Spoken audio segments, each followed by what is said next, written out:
Introduction to gear, types of gear and gear ratio. इसमें हम पढ़ेंगे आज introduction to gear box, types of gears जिसमें हमारे स्पर गियर, हेलिकल गियर और डबल हेलिकल गियर होते हैं।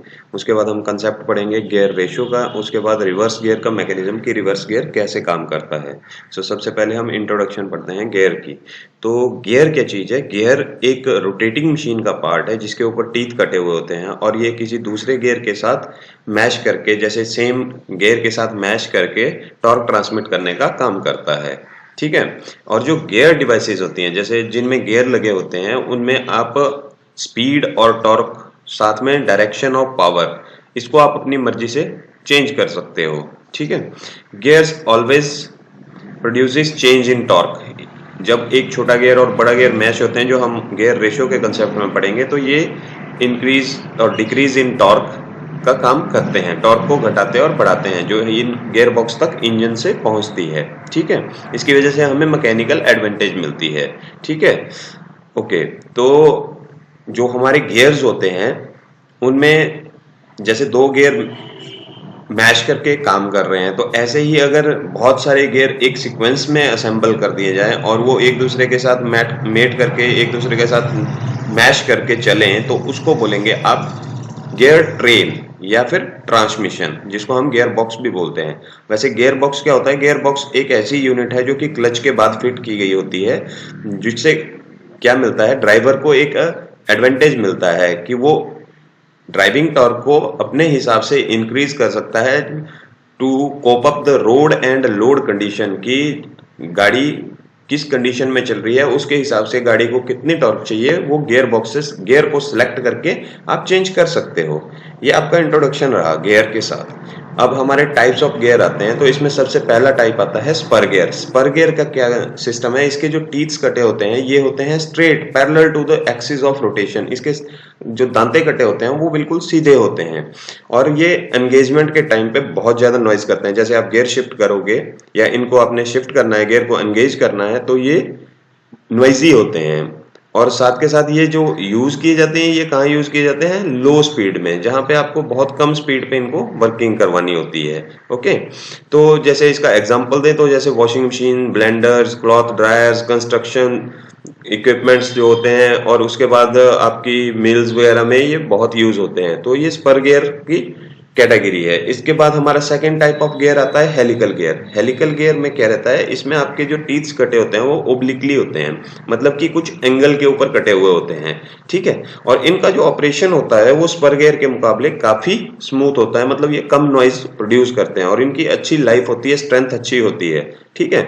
और इनका जो यूज होता है ये होता है आपका हाई स्पीड ट्रांसमिशन, प्रिंटिंग, जो प्रिंटिंग की मशीनरी होती है, अर्थ मूविंग मशीनरी होती है जिसको आप ओकलैंड हाइड्रा वगैरह बोलते हैं, and fertiliser industry, power industry, textile industry, food industry, plastic industry, elevators, conveyors, compressors, blowers, cutters etcetera. ये बहुत सारी जगह पे इसकी एप्लीकेशन होती है जहां पे आपको एक अच्छी स्ट्रेंथ वाला गियर यूज करना है और साथ में जहां नॉइज ना हो, जहां पे आपको बिल्कुल साइलेंट आपको ऑपरेशन चाहिए, वहां हेलिकल गियर का यूज होता है।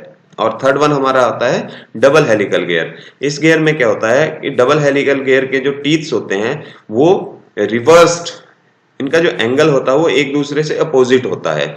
जैसे कि आपको वी शेप दिखती है और इस वी शेप के बीच में एक स्लॉट खाली छोड़ा गया होता है, इसमें एक नैरो गैप छोड़ा गया होता है। नैरो गैप किस लिए छोड़ा गया होता है?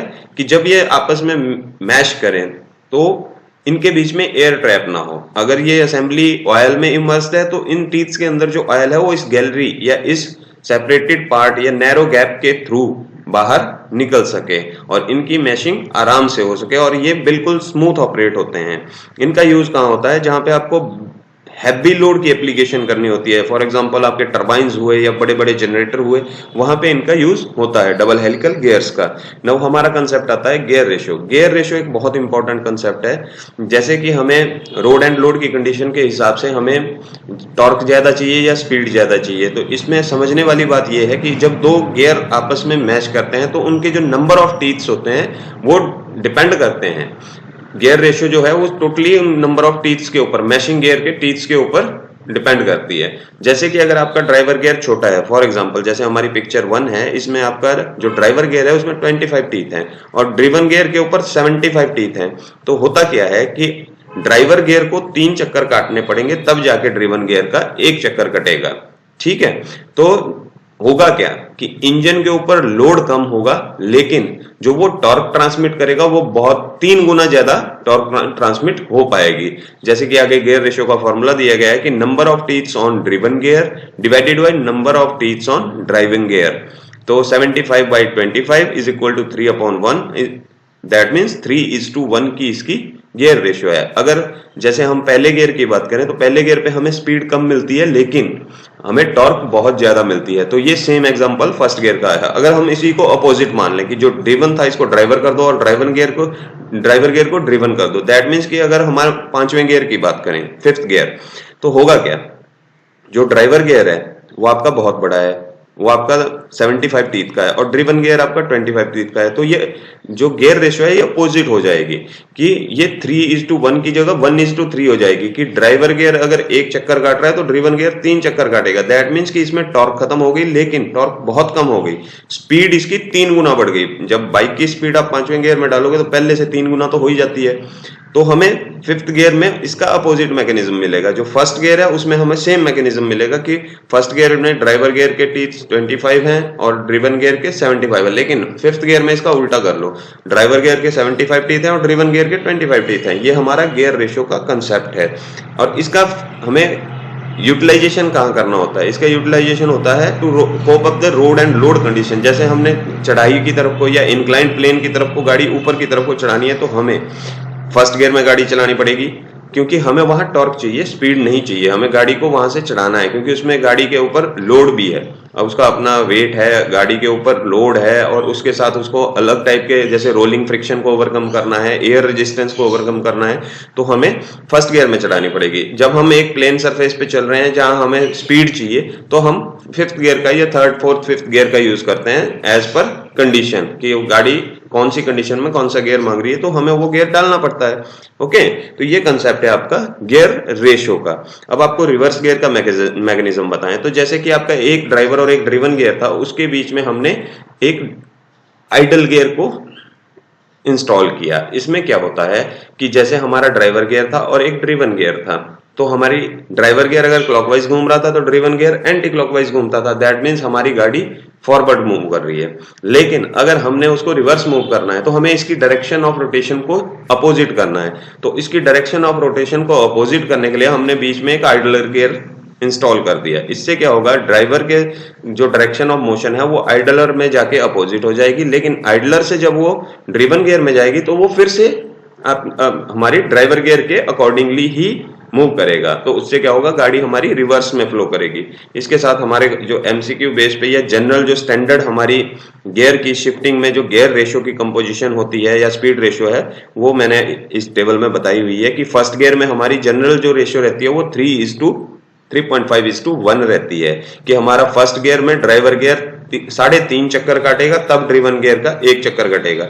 लेकिन जैसे जैसे आप गियर्स को स्मूथ करते जाओगे, जैसे आप 5th गियर तक पहुंचोगे या 4th गियर पे पहुंचोगे तो 1:1 की रेशियो पे पहुंच जाएगा कि ड्राइवर गियर पे जितने आते हैं उतने ही ड्रिवन गियर पे हैं। लेकिन जैसे आप 5th और 6th पे पहुंचोगे, जैसे 6th पे पहुंचे तो वहां पे आपकी रेशियो बन गई कि अगर आपका ड्राइवर गियर आधा चक्कर काट रहा है तो ड्रिवन गियर 1 चक्कर काट चुका होगा, 0.56।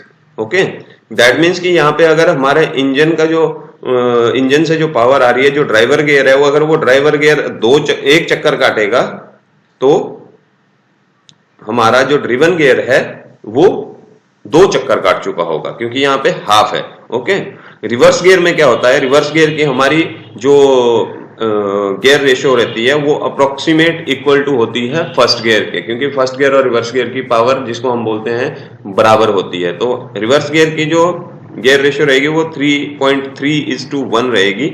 और जो फाइनल रिडक्शन है ये आपका कंसेप्ट यूज होता है आपका इसमें डिफरेंशियल में। डिफरेंशियल का जो क्राउन पिनियन और क्राउन व्हील है उनके बीच की जो फाइनल रिडक्शन है दैट इज 4.1। ठीक है, तो ये आज का हमारा कंसेप्ट था। तो होप आपको ये लाइक आया होगा, आपको ये पसंद किया होगा। Thanks for watching this video. Subscribe करना, लाइक करना, शेयर करना अगर आपको ये कंटेंट अच्छा लग रहा है। अगर आपका कोई सुजेशन है कि इसमें क्या चीज़ ऐड की जा सकती है या क्या चीज़ इसमें इम्प्रूव की जा सकती है तो प्लीज़ कमेंट बॉक्स में लिखिएगा। Thanks for watching the video. Next lecture में हम पढ़ेंगे different types of gear box.